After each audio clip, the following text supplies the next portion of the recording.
Balance ton sport, le MAG. Balance ton sport, le MAG. Ce matin, on va parler de jeux vidéo, de compétition qui se développent année après année et qui se professionnalisent même à travers le monde et mobilisent des millions de supporters derrière leur écran, mais aussi dans des salles lors de grandes compétitions.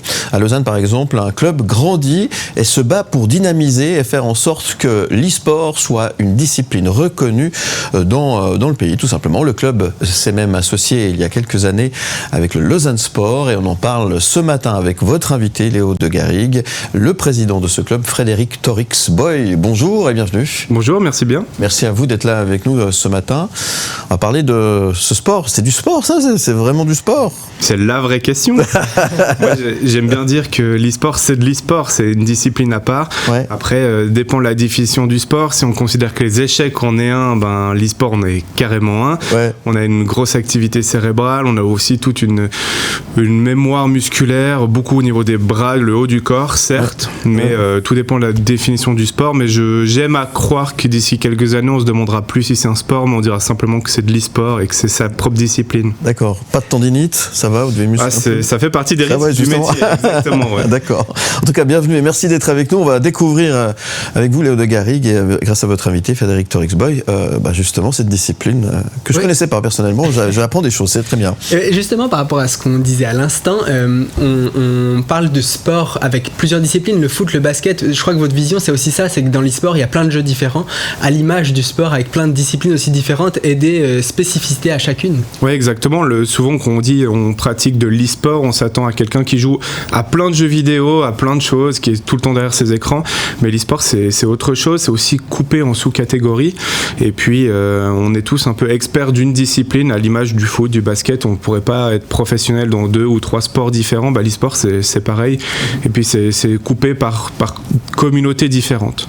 Avec un sport qui fait grand bruit, notamment il y avait les Worlds il n'y a pas longtemps, les championnats du monde de League of Legends, qui est un des jeux majeurs en e-sport. C'était le week-end du 2-3 novembre, avec 20 000 personnes à Londres réunies dans la salle pour ces championnats du monde, ces finales, 7 millions de spectateurs en simultané au maximum derrière leur écran. C'est assez fou. Est-ce que vous-même vous étiez derrière votre écran à ce moment-là? Oui, puis on a beaucoup de membres du club qui étaient physiquement sur place. C'est l'événement majeur de l'année, c'est un peu le point de rendez-vous. League of Legends ont réussi un peu à casser tous les codes et à se rapprocher de plus en plus des codes du sport traditionnel, à remplir des stades. On a 20 000 personnes à Londres, mais les dernières années, c'était des stades remplis plutôt sur la partie asiatique. Donc non, ça se développe énormément et puis c'est ce qui donne aussi un peu pour les clubs nationaux un peu de force et puis de démocratisation du domaine pour se développer dans notre pays.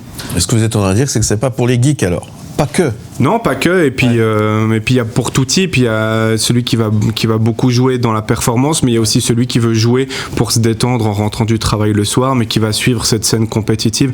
À l'image, j'aime bien le dire, du foot. Moi, je suis du foot quasi tous les week-ends, et puis pourtant, je joue pas beaucoup au foot. Donc, l'e-sport, on est dans les mêmes codes. C'est ça, l'un n'empêche pas l'autre. C'est ça. Exactement. Ouais. Ces Worlds, là, avec Linkin Park, par exemple, qui fait un show à un moment, avec 7 millions d'audience, on se rend pas compte, 7 millions, TF1, plus grande chaîne d'Europe, fait rarement 7 millions de téléspectateurs, c'est immense, c'est la preuve d'une démocratisation, de l'expansion aussi de l'e-sport.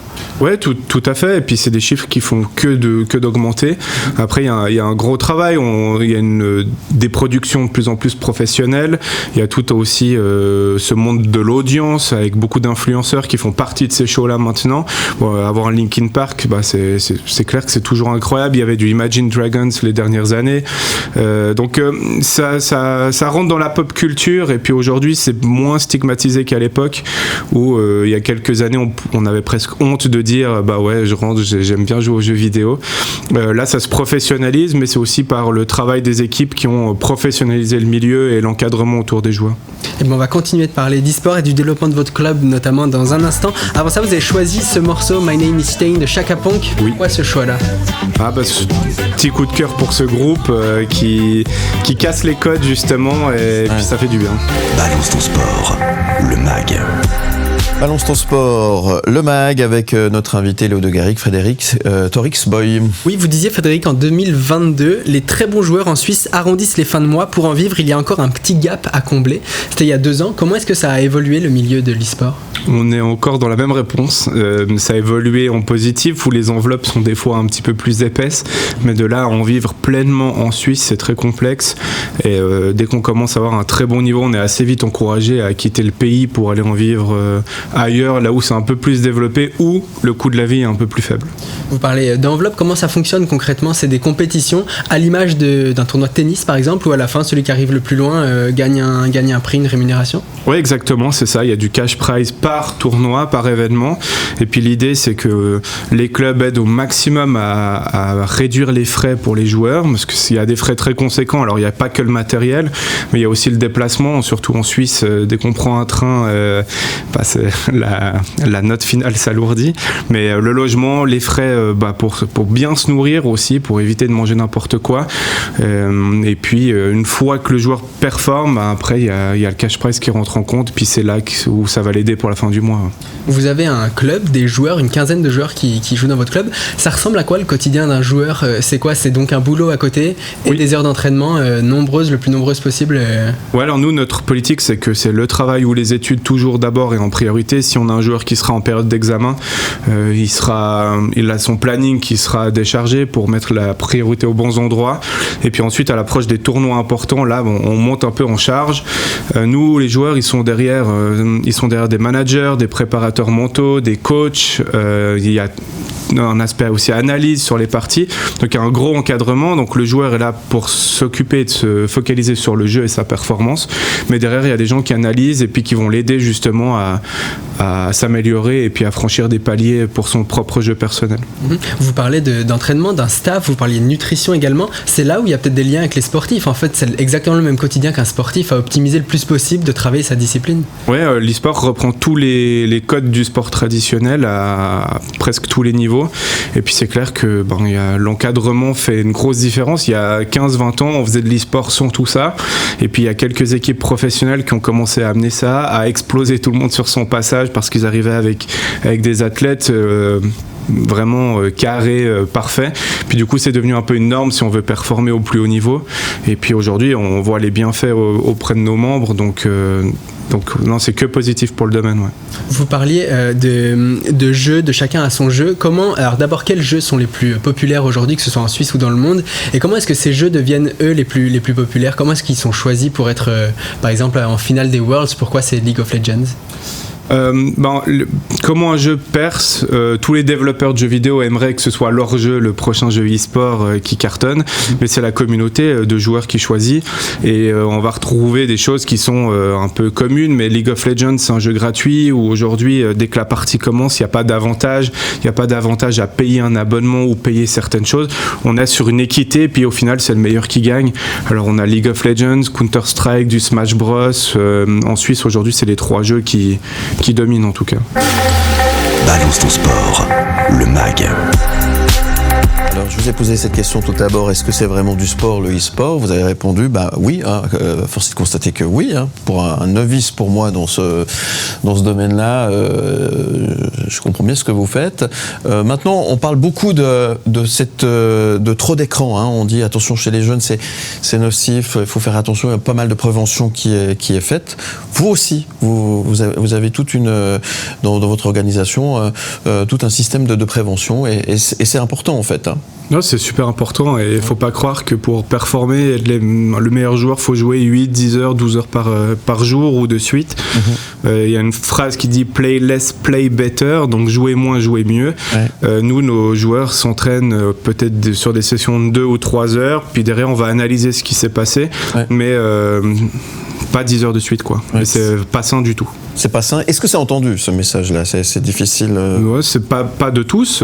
Beaucoup pensent qu'il faut que je joue beaucoup plus. Ouais. Et puis c'est normal, mais non, jouer mieux sur un temps plus condensé est beaucoup plus efficace si on cherche la performance. Et puis nous, on aime bien dialoguer aussi avec les jeunes qui alignent les heures, mais souvent ça cache autre chose ou ça essaye de se protéger en jouant plus, mais c'est pas forcément la solution. Ouais, avec ce regard bienveillant bienveillant et très important. Et bravo aussi pour ça. Et comment évolue la société? Quel est le regard de la société aujourd'hui? Vous êtes dans le milieu depuis longtemps, votre club existe depuis une dizaine d'années. Est-ce que vous avez la sensation que ça bouge, que l'image des e-sportifs évolue? Oui, on a de moins en moins à s'excuser d'être là, à s'excuser de pratiquer cette discipline. Donc non, ça évolue. Après, est-ce qu'aujourd'hui on arrête 10 personnes dans la rue et 10 connaissent l'e-sport? J'en doute, mais on continue, et puis je pense que ça a permis ce petit temps d'adaptation à aussi poser des fondations solides, parce que l'e-sport ça allait très vite, et puis ça aurait pu être un peu chancelant et se casser la figure, mais non, aujourd'hui il y a des fondations qui sont solides et des clubs sur lesquels on peut compter et construire des projets avec. Donc moi je vois ça plutôt d'un bon œil que ça ait pris son temps finalement pour se démocratiser. On a parlé des parents peut-être apeurés de voir leur enfant passer beaucoup de temps derrière leur écran, mais à ceux qui découvrent l'e-sport ce matin, il y en a probablement qui nous suivent ce matin et qui découvrent cette discipline, qu'est-ce qu'on leur dit sur le plaisir qu'on prend, sur les valeurs positives? Vous, le plaisir que vous y prenez, il se trouve dans quoi? Moi je suis très compétitif, donc forcément moi c'est pour gagner le maximum de choses, mais il y a aussi tout un énorme aspect communautaire où au final on peut voir son enfant devant son écran, on se dit il est seul, il sociabilise pas, mais nous avec l'e-sport on fait un peu différent, c'est que dans le sens où on s'entraîne, on est autour d'une même cause, autour d'une même communauté, pour derrière se retrouver en événement en physique, et on a du plaisir à se voir, on joue ensemble tous les soirs, et là on est enfin ensemble. Puis nous des membres dans notre club ou d'autres clubs en Suisse, ça se retrouve très régulièrement en dehors de l'univers du jeu pour simplement passer du temps ensemble, aller au cinéma, aller boire ce que vous voulez, mais il y a là un aspect social autour du jeu vidéo qui est très important aujourd'hui. La moyenne d'âge c'est quoi? Ça varie. Vous avez des vieux. Non, ça varie. En fait, il était très jeune à la base, et puis l'âge moyen vieillit au fil des années. Donc nous, on a une communauté qui peut aller de jeunes de 12, 14 ans à du 40, 45 ans. Ouais. Mais nous, dans notre club, on a aujourd'hui que des membres qui sont adultes, parce qu'il y a de la compétition, il y a du cash prize, etc. Yes. Aujourd'hui, les mineurs, on préfère qu'ils se focalisent sur leurs études. Ouais. Et puis dès que 17, 18 ans par là, on commence à être plus apte à les encadrer correctement. Pour conclure, on a vu à Paris samedi la Carmine Corp réunir 28 000 de ses fans dans une salle pour son gala annuel. On est loin de ça en Suisse. En Suisse, de quoi a-t-on besoin pour en arriver là? C'est quoi les caps à passer dans les prochains mois, les prochaines années pour que l'e-sport se développe encore plus? La Carmine, ça va être difficile de les utiliser comme norme, parce que c'est un club qui est hors norme. Derrière, c'est un influenceur qui a monté un projet extraordinaire, qui a une communauté extraordinaire. Il y a énormément de jeunes en France qui ressentent les valeurs du club, puis c'est un club à leur image. Donc refaire pile le même projet en Suisse, ce sera très complexe, ou même ailleurs dans le monde. Mais c'est vers ça qu'on va tendre, avoir des arènes ou des infrastructures dédiées à l'e-sport, avoir des projets auxquels la communauté y croit pour y investir du temps, de l'argent, de la passion. Donc c'est tout ça où justement aujourd'hui on doit remettre un peu au goût du jour pour fidéliser une audience. Mais la Carmine Corp, qu'on aime ou qu'on déteste aujourd'hui, c'est un club absolument incroyable, et ce qu'ils font c'est novateur, et je pense que ça va donner la voix au club d'e-sport sur les 5-10 prochaines années en tout cas. Eh bien, merci beaucoup Frédéric d'être venu. Merci à vous, merci de votre accueil. Club et cette belle discipline qu'est l'e-sport. Merci beaucoup Frédéric. On vous retrouve en podcast et en images sur le site mlemedia.ch, et à très bientôt. À bientôt, merci. Où tu veux.